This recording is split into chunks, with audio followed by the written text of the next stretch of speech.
Hello everyone, कैसे हैं आप सब। अब तक हमने पढ़ लिया कि रेस्पिरेशन एनिमल्स में कैसे होता है, प्लांट्स में कैसे होता है। आज हमें पढ़ना है रेस्पिरेशन इन ह्यूमंस। ह्यूमंस में रेस्पिरेशन कैसे होगा, ब्रीदिंग का प्रोसेस क्या है और रेस्पिरेटरी सिस्टम कैसा है ह्यूमन बींग्स का। सबसे पहले आते हैं रेस्पिरेशन इन ह्यूमंस पे। अब जैसे हमने रेस्पिरेशन देखा, रेस्पिरेशन में होता क्या है, हम ऑक्सीजन इनटेक करते हैं, जिसके बाद जो वो ऑक्सीजन है वो फूड ब्रेक करने में यूज़ होता है। फूड ब्रेक करने की वजह से एनर्जी रिलीज़ होती है और उसके साथ साथ रिलीज़ होता है carbon dioxide and water as a by product. ये कार्बन डाइऑक्साइड एक्सेल आउट हो जाता है। इस पूरे प्रोसेस को क्या बोलते हैं, रेस्पिरेशन।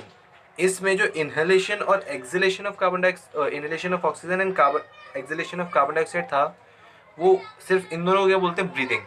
ये तो आपको पता ही है। चलिए आज देखते हैं क्या क्या नया पढ़ना है। सबसे पहले आइए, the process by which energy is release from the food in our body is called respiration. वही जिस प्रोसेस से एनर्जी रिलीज होती है वो क्या होता है, रेस्पिरेशन। उसके साथ साथ क्या निकलता है, कार्बन डाइऑक्साइड और water as a by product. The process of respiration takes place inside the cells of a body. अब जो रेस्पिरेशन का प्रोसेस है वो हमारी बॉडी के अंदर हो रहा है। बॉडी हमारी किससे बनी है, सेल से।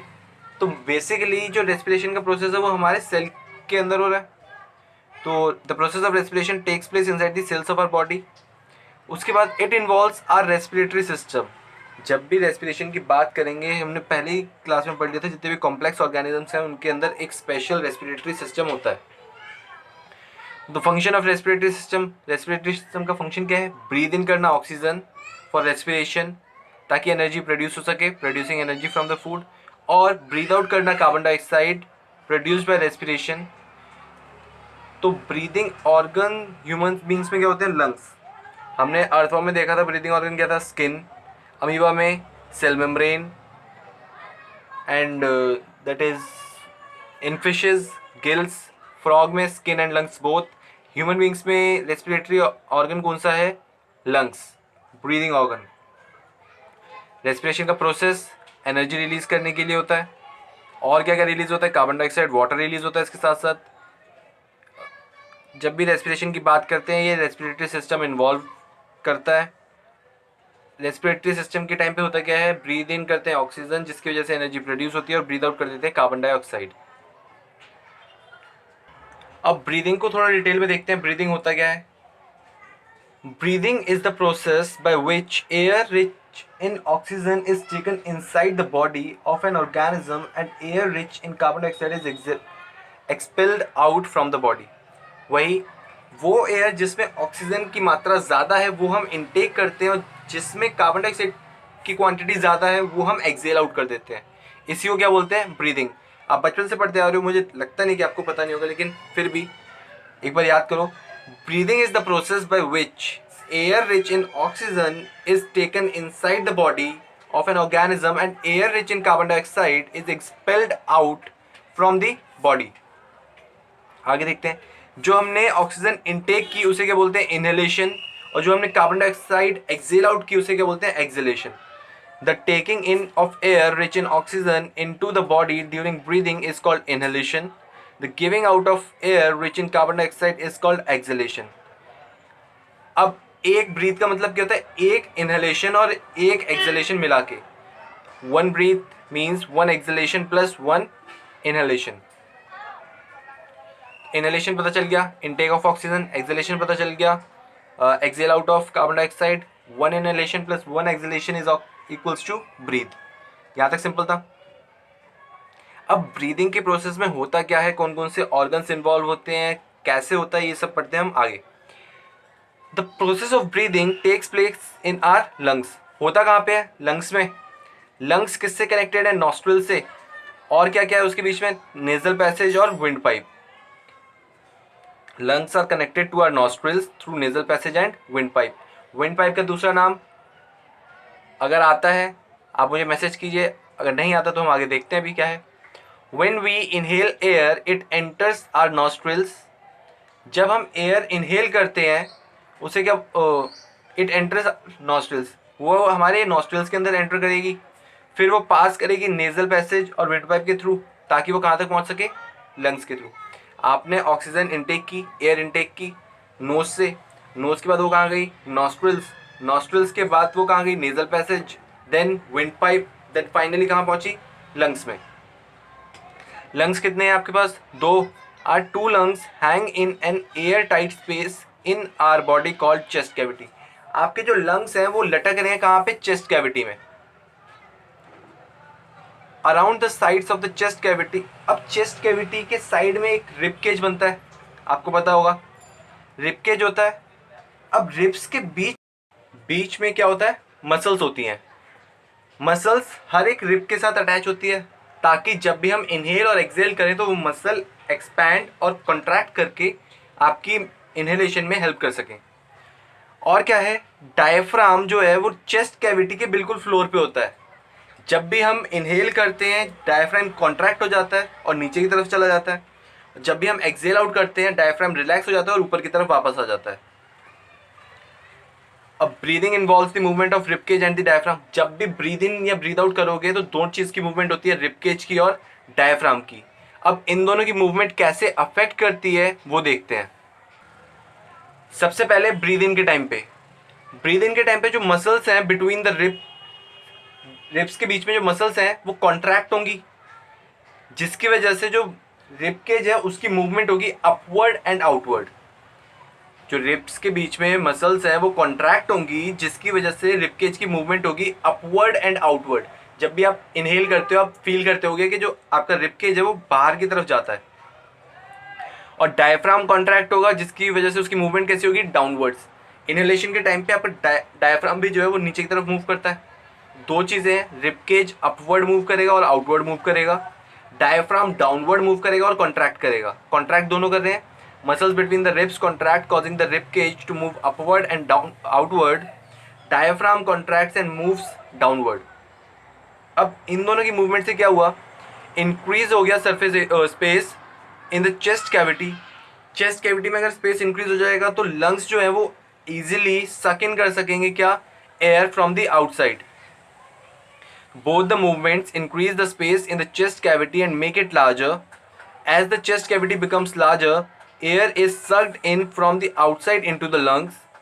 बाहर से एयर सक इन हो जाएगी और lungs get filled up with the air and expand, जिसकी वजह से लंग्स में एयर भर जाएगी और वो एक्सपैंड हो जाएंगे।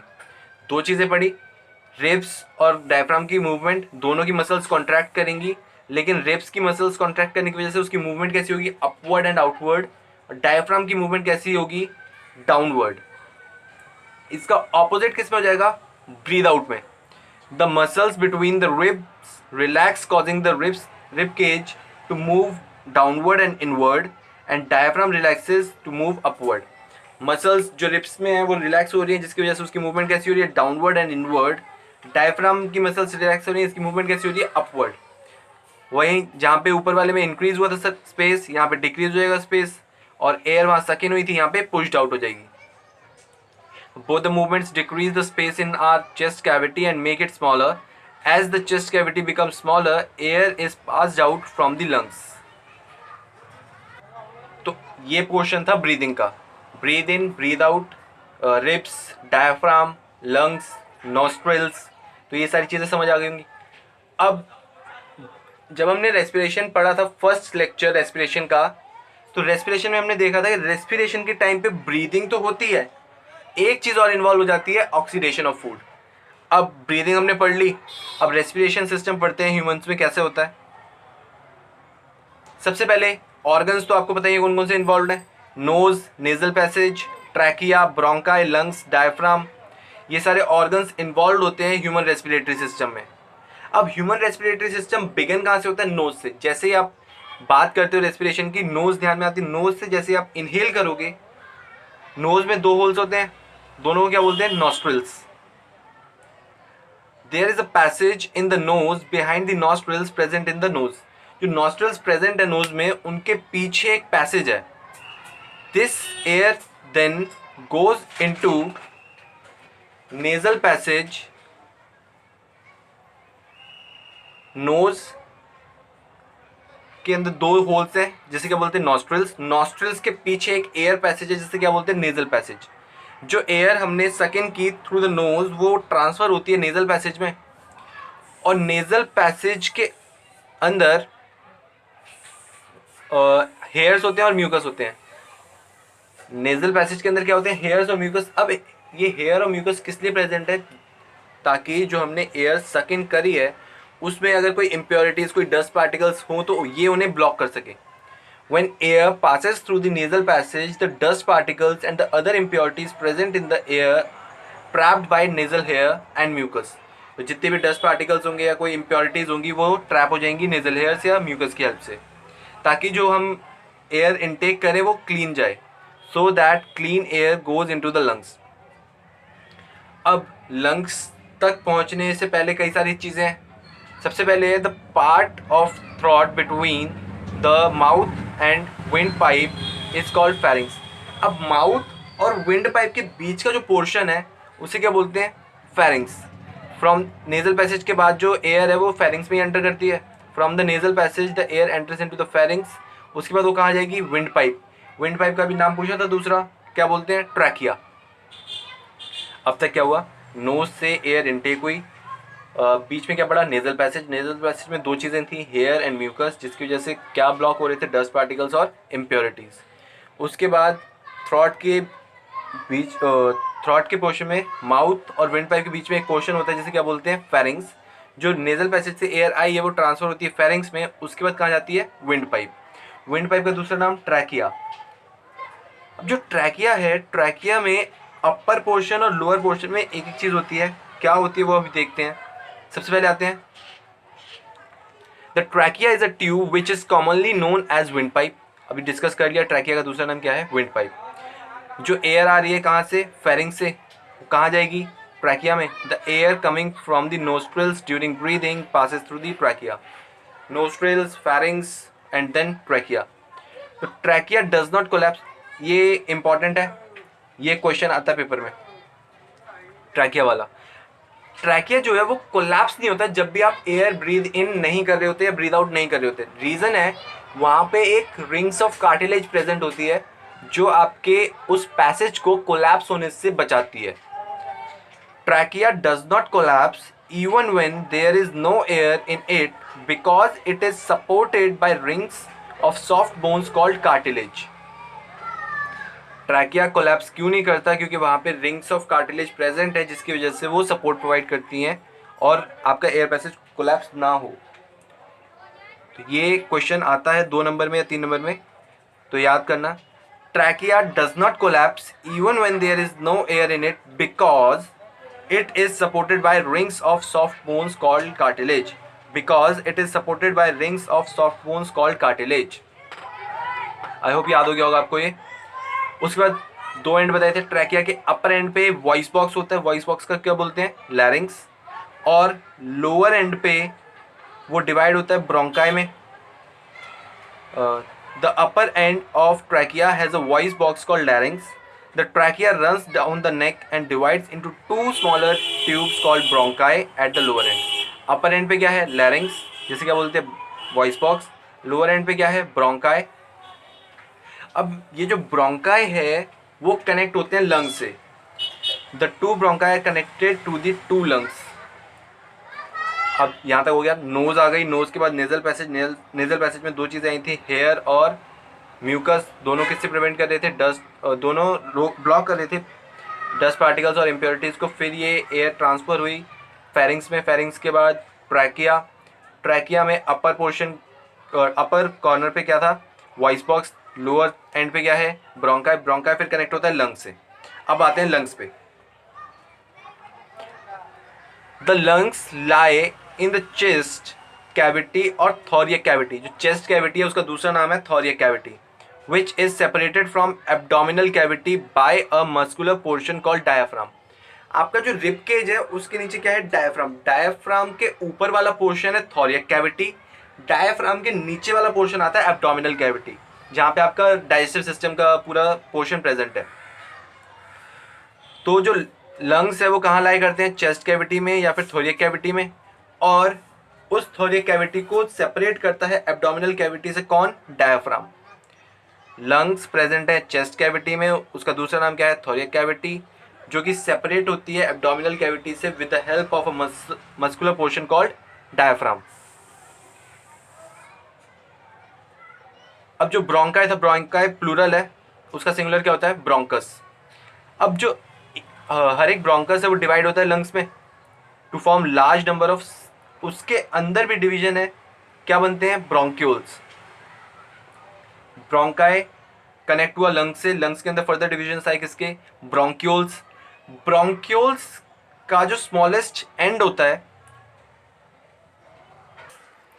स्मॉलेस्ट एंड क्या बनाता है? पाउच लाइक एयर सैक्स, जिसे क्या बोलते हैं? एल्वेलाई। ब्रोंक्यूल्स का end portion, smallest end portion क्या बनाता है? पाउच लाइक एयर सैक्स बनाता है वो, जिनको क्या बोलते हैं? एल्वेलाई। एल्वेलाई की जो वॉल्स हैं वो बहुत ज़्यादा थिन है और उसके आसपास क्या है? Thin blood capillaries in massive numbers. Pouch like structures क्या हैं? एल्वेलाई। एल्वेलाई की जो वॉल्स हैं वो थिन है और उनके आसपास क्या है? Blood capillaries in millions of numbers. अब इन ब्लड कैपिलरीज का ज़्यादा होना और वॉल का थिक होना क्यों ज़रूरी है? क्योंकि यहाँ से जो डिफ्यूज़न होना है, मतलब जो ऑक्सीजन है वो एल्वेलाई से ट्रांसफ़र होनी है ब्लड में, और ब्लड से कार्बन डाइऑक्साइड जो है वो ट्रांसफ़र होनी है एल्वेलाई में। तो अगर इसके बीच का गैप जितना कम हो वो हमारे लिए बेटर है, इसलिए यहाँ पे जो वॉल्स हैं वो बहुत ज़्यादा थिन होती हैं। It is in the alveoli that gaseous exchange takes place. Alveoli ही ऐसी जगह है जहाँ पे gaseous exchange takes place करता है। मतलब 1 मार्कर MCQ में इंपॉर्टेंट है, name the site where the gaseous exchange takes place। तो आंसर क्या है? alveoli। alveoli is the ultimate site of gaseous exchange। अब यहाँ से जो gaseous exchange होगा उसमें एक रेस्पिरेटरी पिगमेंट और हेल्प करेगा, नाम बताया था मैंने आपको, हीमोग्लोबिन। हीमोग्लोबिन बाइंड करेगा ऑक्सीजन को और ट्रांसपोर्ट करेगा, वहाँ से कार्बन डाइऑक्साइड को बाइंड करके लेके आएगा और ट्रांसपोर्ट कर देगा। यहाँ पे रेस्पिरेटरी पिगमेंट याद रखना है, हीमोग्लोबिन, रेस्पिरेशन साइट याद रखनी है एल्वेलाई। एल्वेलाई की वॉल्स थिन होती हैं, ब्लड कैपिलरीज बहुत ज़्यादा प्रेजेंट होती है। यहाँ पे ये पाउच लाइक स्ट्रक्चर है। यहाँ इस वाले पोर्शन से जो है वो 1 मार्क क्वेश्चन बहुत ज़्यादा निकलते हैं, तो ये याद रखना है। इतना समझ आ गया आपको? गैशियस एक्सचेंज की साइट पता चल गई एल्वेलाई।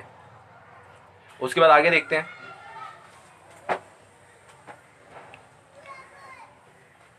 अब जो ह्यूमन लंग्स हैं वो इस तरीके से डिज़ाइन किए गए हैं कि जो सरफेस एरिया है वो मैक्सिमम मिले गैशियस एक्सचेंज के लिए। The human lungs have been designed to maximise the exchange of gases as follows. क्या है वहाँ पे? मिलियंस ऑफ एल्वेलाई प्रेजेंट है, there are millions of alveoli in the lungs. The presence of millions of alveoli in the lungs provides a very large area for the exchange of gases and the availability of large surface area maximise the exchange of gases. अब जो human lungs है वो इस तरीके से design किए गए हैं कि जो सरफेस एरिया है वो मैक्सिमम हो, जिसकी वजह से जो एक्सचेंज ऑफ गैसेज है वो बहुत ज़्यादा हो। ये माना जाता है कि जो अगर हम एल्वेलाई को अनफोल्ड करें तो अप्रॉक्सीमेटली 80 स्क्वायर फीट का एरिया कवर करेंगे वो। तो यहाँ पे क्या है? ह्यूमन लंग्स इस तरीके से डिज़ाइन है कि मैक्सिमम गैसेस एक्सचेंज कर सकें वो। मिलियंस ऑफ एल्वेलाई प्रेजेंट है, जिनकी प्रेजेंस की वजह से वो बहुत ज़्यादा सरफेस एरिया प्रोवाइड कर रहे हैं, और available and the availability of the large surface area maximise the exchange of gases. तो ये इस तरीके से एक्सचेंज ऑफ गैसेस की मैक्सिमम पॉसिबिलिटी होती है। अब चेंज कैसे हो रहा है? जो the alveoli are surrounded by very thin blood vessels and capillaries carrying blood in them. जो एल्वेलाई है वो सराउंडेड है ब्लड वेसल से, अभी डिस्कस किया था हमने। So the oxygen of air diffuses out from the alveoli walls into the blood. जो एल्वेलाई में ऑक्सीजन अभी तक आई, जो हमने इनटेक की थी नोज के थ्रू, वो एल्वेलाई में आगे स्टोर हुई थी। एल्वेलाई से वो ट्रांसफर होती है कहाँ पे? ब्लड में, by the process called diffusion. Diffusion हो रहा था यहाँ पे। The oxygen is carried by blood to all the parts of the body. अब जो ऑक्सीजन ब्लड में चली गई वो पूरे बॉडी के थ्रू सर्कुलेट करती है, हर एक बॉडी पार्ट के पास जाती है, हर एक सेल के पास जाती है। As the blood passes through the tissues of the body, the oxygen present in it diffuses into the cells। अब हर एक सेल को ऑक्सीजन चाहिए, तो वो जो ब्लड ऑक्सीजन लेके जा रहा है वो हर एक सेल के पास पहुंचाता है, वहाँ से वो डिफ्यूज आउट होती है सेल के अंदर। This oxygen combines with the digested food present in the cells to release energy. अब ये जो ऑक्सीजन है वो फूड के साथ कंबाइन होती है ताकि एनर्जी रिलीज कर सके। और कोई बताएगा साइट कहाँ पे ये हो रहा होगा? दो चीज़ें, सबसे पहले साइटोप्लाज्म में, उसके बाद माइटोकॉन्ड्रिया में पायरुवेट बनता है। तो ये सारी चीज़ें हमने पढ़ी थी। अगर याद होगा फर्स्ट लेक्चर रेस्पिरेशन का, तो कि जो ग्लूकोज था वो पहले कन्वर्ट हो रहा था पायरुवेट में, उसके बाद ऑक्सीजन की वजह से वो कन्वर्ट हो रहा था किसमें, कार्बन डाइऑक्साइड। अदरवाइज अगर ऑक्सीजन की प्रेजेंस में है तो वो कार्बन डाइऑक्साइड एनर्जी और वाटर रिलीज करेगा। अदरवाइज दो चीज़ें हैं एनारोबिक रेस्पिरेशन में, अगर यीस्ट में है तो इथेनॉल रिलीज करेगा, अगर मसल्स में है तो lactic acid. First class revise कर लेना एक बार, इस लेक्चर के बाद लास्ट में मैं रिवाइज कराऊंगा। अभी देखते हैं। Oxygen is carried by the blood to all the parts of the body. As the blood passes through the tissues of the body, the oxygen present in it diffuses into the cells. The oxygen combines with the digested food present in the cells to release energy. अब इसके साथ साथ और क्या release हो रहा है, carbon dioxide gas release हो रही है जो कि एक वेस्ट प्रोडक्ट है। This carbon dioxide diffuses into the blood. अब ये जो कार्बन डाइऑक्साइड है वो डिफ्यूज होती है ब्लड के अंदर। Blood carries the carbon dioxide back to the lungs where it diffuses into the alveoli.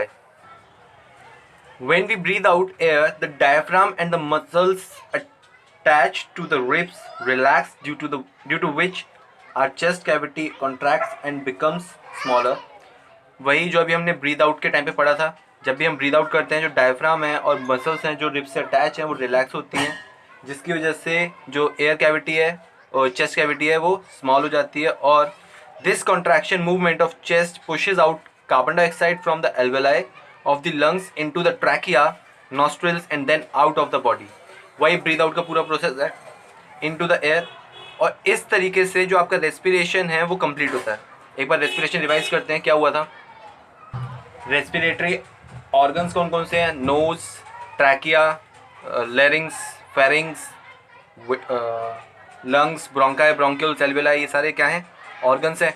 अब इसमें सबसे पहले जो स्टार्ट होता है वो कहाँ से होता है, नोज से। नोज के बाद एयर कहाँ ट्रांसफर होती है, नेजल पैसेज में।